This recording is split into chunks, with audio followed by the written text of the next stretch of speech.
Hello everyone. तो पहले update की बात करके चले तो राजस्थान रॉयल और आरसीबी की टीम को खरीद लिया है। 0.63 बिलियन में ये डील हुई है और आरसीबी को 1.78 बिलियन में खरीदा है। आरसीबी को ओन करते हैं यूनाइटेड स्पिरिट। आरसीबी की स्टेक 4 ग्रुप ने खरीदा है, Aditya Birla group, the times of India group ने और बोल्ट वेंचर और जो इक्विटी फर्म है ब्लैक स्टोन ने। तो ये मेंस और वुमेन टीम की कंबाइन वैल्यू को मिला के यानी कि दोनों टीम को खरीदा है। राजस्थान रॉयल की बात करके चले तो उनको एक यूएस बेस्ड एंटरप्रेन्योर है, उन्होंने खरीदा है, जिसको बैक किया है वॉलमार्ट के जो फाउंडर है उसके बेटे ने। देखने वाली बात यह है कि आईपीएल की वैल्यू लगातार गिरी है। 2023 में आईपीएल की वैल्यू 11.2 बिलियन थी, जो कि रिकॉर्ड थी, पीक में थी। उसके बाद 2024 में 9.9 बिलियन हो गई थी और 2025 में 8.8 बिलियन। टीम की वैल्यू बढ़ रही है, आईपीएल की वैल्यू घट रही है। अब बात करते थे हमारी गवर्नमेंट की, तो वो टेलीकॉम कंपनियों से 30 दिन वाला जो प्लान है वो पुश करने को कह रहे हैं, क्योंकि राघव चड्ढा ने पार्लियामेंट में एक मुद्दा उठाया था कि 28 दिन का प्लान क्यों होता है, सबके लिए 30 दिन होते हैं, हमारे लिए 28 दिन कैसे होते हैं, और पूरे साल में मिला के 13 बार रिचार्ज कैसे डालते हैं। तो इसी चक्कर की वजह से हमारी सरकार ने बोला है ट्राई को कि 30 दिन वाला प्लान जो है वो कंपनी से अनाउंस करने को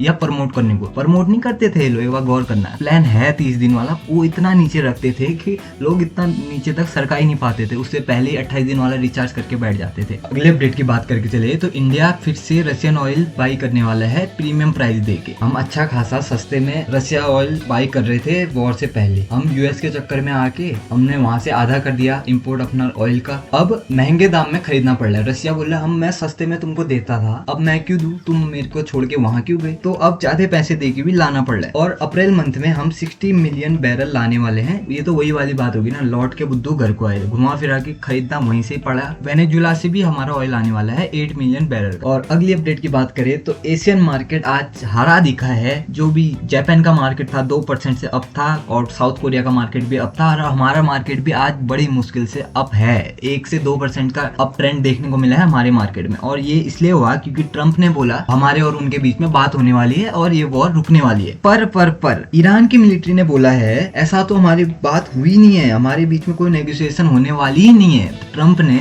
अपने मन से बोला या कैसे बोला पता नहीं, ये हमारे बीच में बात होने वाली है। और ईरान बोल रहा है हमारे बीच में कोई भी बात नहीं है और वॉर फिर से स्टार्ट हो गई है। और ट्रंप वहाँ अकेले खुश हो रहा है। ये देखने वाली बात ये है कि ये मार्केट मैनिपुलेशन है। ट्रंप ने कहीं लॉन्ग बाय करके तो नहीं रखा है, या खाली ऐसी ही बात हो रही है हवा में, या सच में ऐसा हुआ है। ईरान वहाँ दम मिसाइल बरसाए जा रहे हैं सऊदी कुवैत में, और वॉर की वजह से जो फ्लाइट के प्राइसेस हैं 20% से ज्यादा बढ़ सकते हैं। यूनाइटेड एयरलाइंस से 20% से ज्यादा प्राइस अपने बढ़ा दिए हैं और इंडिगो ने भी बढ़ाए हैं फ्लाइट के प्राइसेस। 2300 रुपए कुछ समथिंग इंडिगो ने भी प्राइस बढ़ा दिए हैं। तो ऑयल महंगा हो गया तो आप भी महंगे में उड़ोगे। और ये कोविड के बाद सबसे बड़ा हाइक है प्राइस में, और इसका असर इनके स्टॉक प्राइसेस में दिखने को मिलेगा और इनके जो फाइनेंशियल ईयर आने वाली रिपोर्ट है वहां देखने को मिलेगा, क्योंकि मार्जिन घटने वाले हैं अभी कंपनियों के। अब बात करके चले आकाश एयर की, तो उन्होंने एक बड़ा माइलस्टोन हिट किया है। 25 मिलियन जो पैसेंजर है उनके साथ जुड़े हैं मात्र 3 साल के अंदर। 2022 में ये एयरलाइन चालू हुई थी, ज्यादा पुरानी नहीं है, 3-4 ही साल हुए हैं, और ऑलरेडी इनके पास 2-2.5 करोड़ कस्टमर जुड़ चुके हैं। इनके पास अभी करंटली 35 एयरक्राफ्ट है और इन्होंने 226 और डिमांड किए है, आने वाले 6 साल में इनको मिल जाएंगे। और ये अभी के लिए 32 डेस्टिनेशन में जाती है और इनकी फ्लाइट 6 इंटरनेशनल रूट में चलती है। और इनकी खास बात ये है कि ये पेट को भी ले जाने देते हैं उनके ओनर के साथ। और जिस हिसाब से एयर इंडिया और इंडिगो ने भसड़ मचाई थी नवंबर में, उस हिसाब से बहुत फ्रेंडली फ्लाइट है। इससे ये पता चल रहा है कि कंपनी सीरियस है और ग्रो करना चाह रही है, तो लोग उसको छोड़ के शिफ्ट हो रहे हैं धीरे धीरे। गोल्ड और सिल्वर की तो वो भी अब देखने को मिले हैं। अभी जो करंटली ट्रेड कर रहे हैं वो $4,583 के हिसाब से ट्रेड कर रहे हैं। स्पॉट गोल्ड की बात कर रहा हूँ, ये फ्यूचर गोल्ड, इससे थोड़ा अप मान के चलना। और ये कब तक अप रहते हैं वो किसी को भी नहीं पता, और इसकी गारंटी कोई भी नहीं लेना चाह रहा, क्योंकि ट्रंप कुछ भी बोल देता है, कभी भी बोल देता है। तो ये कब तक अप रहेंगे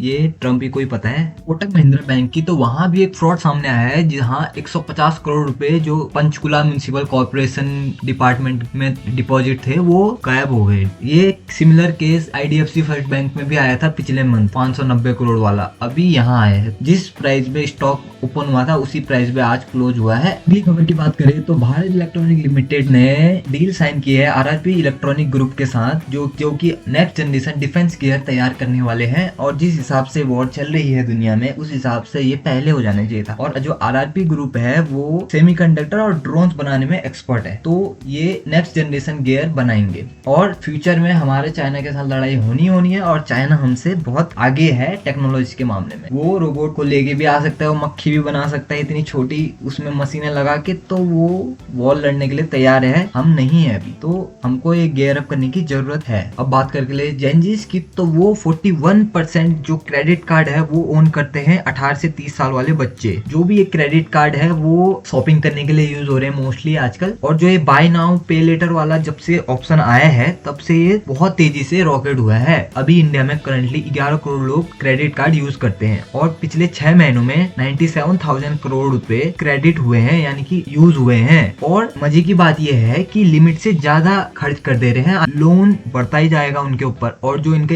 इंटरेस्ट रेट होता है क्रेडिट कार्ड में वो बहुत ही ज्यादा होता है, 10, 12, 13, 14, 15% का इंटरेस्ट होता है, जो कि पे कौन करेगा, इनको ही जेब से जाने। तो बचत कम हो रही है, खर्च ज्यादा हो रहे हैं। जेनजीज की बात कर रहा हूँ ये, तो ये डराने वाली बात है। पहले क्या होता था, पैसे हैं तो खरीदो, आजकल क्या है, अभी नहीं है अगले महीने दे देना। अगले महीने कहाँ से आएगा भाई, अगले महीने तो कमाएगा वो सब इसी में चले जाएगा, घर क्या हवा में चलेगा। अब बात करके रिलायंस जियो की, तो वो ढूंढ रहे हैं इन्वेस्टर जो कि उनके स्टेक बाय करेंगे, क्योंकि उनका आईपीओ आने वाला है। अभी वो करंटली 8% स्टेक बेचना चाह रहे हैं, जिसमें 11 बड़ी कंपनीज हैं फॉरेन की, गूगल होगी, मेटा होगी, KKR होगी, और गल्फ की कंट्रीज या फंड्स हो गए, प्राइवेट इक्विटी फंड्स होते हैं, आबू धाबी इन्वेस्टमेंट अथॉरिटी होगी, वो खरीदना चाह रहे हैं इनके स्टेक। जो रिलायंस का आईपीओ आने वाला है उसमें 2.5 जो % है उनके ऑफर फॉर सेल है। और अभी जो करंट रिलायंस जियो की वैल्यू है $180 बिलियन की है। तो पुराने इन्वेस्टर जाने वाले हैं, नए इन्वेस्टर आने वाले हैं। और अब बात करके एपिक गेम्स की, हाँ वही कंपनी जो इसने फोर्टनाइट बनाई थी, वो ले ऑफ करने वाले अपने 1000 एम्प्लॉय को, जो कि उन्होंने 2023 में भी किए थे। 823 जो वहां गए थे 2023 में, 1000 अब जाने वाले।